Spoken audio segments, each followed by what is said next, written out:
13,000 کے مقابل بنو حنفیہ کے 70,000 جنگجو اسلحہ سے لیس کھڑے تھے۔ یہ وہی جنگ تھی جس کے متعلق اہل مدینہ کہتے تھے، با خدا ہم نے ایسی جنگ نہ کبھی پہلے لڑی نہ کبھی بعد میں۔ اس سے پہلے جتنی جنگیں ہوئیں، بدر، احد، خندق، خیبر وغیرہ، صرف 259 صحابہ کرام شہید ہوئے تھے۔ ختم نبوت صلی اللہ علیہ وآلہ وسلم کے دفاع میں 1200 صحابہ کرام کٹے جسموں کے ساتھ مقتل میں پڑے تھے۔ بسم اللہ الرحمن الرحیم۔ السلام علیکم پیارے دوستو، امید کرتا ہوں سب خیر خیریت سے ہوں گے۔ تو آج کی ویڈیو بہت ہی اہم ہونے والی ہے، جیسا کہ تاریخ کی کتابیں ایسے بہت سے واقعات سے بھری پڑی ہیں۔ اسلامی تاریخ میں جو بھی واقعات پیش آئے ان کو دہرانا بہت ہی ضروری ہے۔ تو آج کی ویڈیو میں ختم نبوت صلی اللہ علیہ وآلہ وسلم کے دفاع میں لڑی گئی جنگ کا واقعہ پیش کریں گے۔ میری آپ سے عاجزانہ اپیل ہے کہ اس ویڈیو کو بغیر سکپ کیے مکمل دیکھیں۔ تو چلتے ہیں ویڈیو کی طرف، لیکن ابھی تک جس نے ہمارے چینل کو سبسکرائب، ویڈیو کو لائک نہیں کیا وہ جلدی سے کر لیں۔ پیغمبر اسلام صلی اللہ علیہ وآلہ وسلم کی وفات کے بعد یمامہ موجودہ سعودی عرب کے علاقہ میں مسلمہ نامی ایک جھوٹی پیغمبر کا ظہور ہوا۔ مسلمہ جسے مسلمہ بھی کہا جاتا ہے، قبیلہ بنو حنفیہ کا ایک کرشماتی رہنما تھا۔ اس نے نبی ہونے کا دعویٰ کیا اور اللہ کی طرف سے وحی حاصل کی، جو کہ محمد صلی اللہ علیہ وآلہ وسلم کے ساتھ ختم نبوت کے اسلامی عقیدہ سے واضح متصادم تھا۔ مسلمہ نے یمامہ اور پڑوسی علاقوں میں ایک بڑی پیروی حاصل کی اور اس کی تحریک اسلامی ریاست کے لیے ایک اہم خطرہ بن گئی۔ اس نے خلیفہ اول حضرت ابوبکر صدیق رضی اللہ تعالی عنہ کے اختیار کو ٹھکرا دیا اور ان کی بیعت کرنے سے انکار کر دیا۔ مسلمہ کی بغاوت نہ صرف ایک سیاسی چیلنج تھی بلکہ ایک مذہبی بھی تھی، کیونکہ اس نے اسلام کے بنیادی عقائد پر سوالیہ نشان لگا دیا تھا۔ مدینہ میں کوئی نہ رہے حتیٰ کہ جنگل کے درندے آئیں اور ابوبکر کو گھسیٹ کر لے جائیں۔ یہ ایک حکم صادر ہوا خلیفہ اول کی طرف سے۔ خلیفہ اول سیدنا ابوبکر صدیق خطبہ دے رہے تھے، لوگوں مدینہ میں کوئی مرد نہ رہے، اہل بدر ہوں یا اہل احد، سب یمامہ کا رخ کرو۔ بھیگتی آنکھوں سے وہ دوبارہ بولے، مدینہ میں کوئی نہ رہے حتیٰ کہ جنگل کے درندے آئیں اور ابوبکر کو گھسیٹ کر لے جائیں۔ صحابہ کرام کہتے ہیں کہ اگر علی المرتضیٰ شیر خدا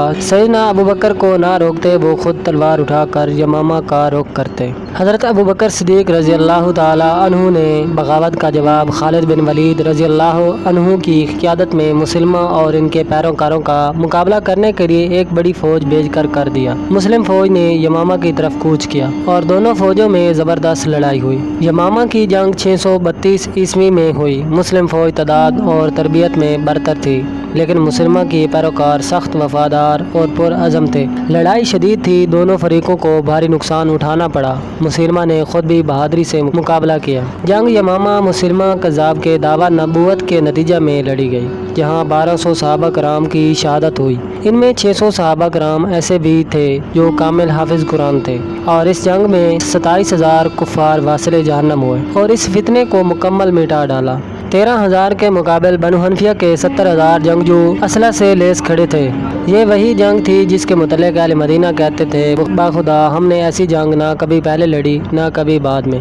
اس سے پہلے جتنی جنگیں ہوئیں، بدر، احد، خندق، خیبر وغیرہ، صرف 259 صحابہ کرام شہید ہوئے تھے۔ ختم نبوت صلی اللہ علیہ وآلہ وسلم کے دفاع میں 1200 صحابہ کرام کٹے جسموں کے ساتھ مقتل میں پڑے تھے۔ اے قوم، تمہیں پھر بھی ختم نبوت صلی اللہ علیہ وآلہ وسلم کی اہمیت معلوم نہ ہوئی۔ انصار کا وہ سردار ثابت بن قیس، ہاں وہی جس کی بہادری کے قصے عرب و عجم میں مشہور تھے، اس کی زبان سے جملہ ادا ہوا، اے اللہ جس کی یہ عبادت کرتے ہیں میں اس سے برات کا اظہار کرتا ہوں۔ ششم فلک نے وہ منظر بھی دیکھا جب وہ اکیلا ہزاروں کے لشکر میں گھس گیا، اور اس وقت تک لڑتا رہا جب تک کہ اس کے جسم پر کوئی ایسی جگہ نہ بچی جہاں شمشیر و سنا کا زخم نہ لگا ہو۔ عمر بن خطاب رضی اللہ تعالی عنہ کا لاڈلا بھائی، ہاں وہی زید بن خطاب جو اسلام لانے میں صف اول میں شامل تھے، انہوں نے مسلمانوں کو آخری خطبہ دیا، واللہ میں آج کے دن اس وقت تک کسی سے بات نہ کروں گا جب تک کہ انہیں شکست نہ دے دوں یا شہید نہ کر دیا جاؤں۔ اے قوم، تمہیں پھر بھی ختم نبوت صلی اللہ علیہ وآلہ وسلم کی اہمیت معلوم نہ ہوئی۔ وہ بنو حنفیہ کا باغ حدیقۃ الرحمان تھا، جس میں اتنا خون بہا کہ اسے حدیقۃ الموت کہا جانے لگا۔ وہ ایسا باغ تھا جس کی دیوار مسل قلعہ کی تھی۔ کیا عقل یہ سوچ سکتی ہے کہ ہزاروں کا لشکر ہو اور برا بن مالک کہے، لوگوں اب ایک ہی راستہ ہے، تم مجھے اٹھا کر اس قلعے میں پھینک دو، میں تمہارے لیے دروازہ کھولوں گا۔ اس نے قلعے کی دیوار پر کھڑے ہو کر منکرین ختم نبوت کے اس لشکر جرار کو دیکھا اور پھر تنہا اس قلعے میں چھلانگ لگا دی۔ قیامت تک جو بھی بہادری کا دعویٰ کرے گا یہاں وہ بھی سر پکڑ لے گا۔ ایک اکیلا شخص ہزاروں سے لڑتا رہا، ہاں اس نے دروازہ بھی کھول دیا اور پھر مسلمانوں نے منکرین ختم نبوت صلی اللہ علیہ وسلم کو کاٹ کر رکھ دیا۔ اے قوم، کاش کہ تم جان لیتے کہ تمہارے اسلاف نے اپنی جانیں دے کر رسول اللہ صلی اللہ علیہ وسلم کا ختم نبوت کا دفاع کیا۔ کاش تمہیں یا رسول اللہ صلی اللہ علیہ وسلم کہتے ان صحابہ کے جذبوں کا علم ہوتا جو ایک مٹھی بھر جماعت کے ساتھ حد نگاہ تک پھیلے لشکر سے ٹکرا گئے اور جس جنگ میں وحشی ابن حرب نے مسلمہ قذاب کو جہنم واصل کیا۔ اسی جنگ کے بعد وہ کہتے تھے کہ شاید حمزہ رضی اللہ تعالی عنہ کا کفارہ ادا ہو سکے، تب کہ مسلمانوں نے اپنا سب کچھ ختم نبوت پر کر دیا اور خلیفہ اول مومنین حضرت سیدنا ابوبکر صدیق اکیلے مدینہ منورہ میں رہے۔ کہتے ہیں کہ وہ اتنے بے چین تھے کہ معلوم ہوتا تھا انگاروں پر پاؤں دھرے ہیں۔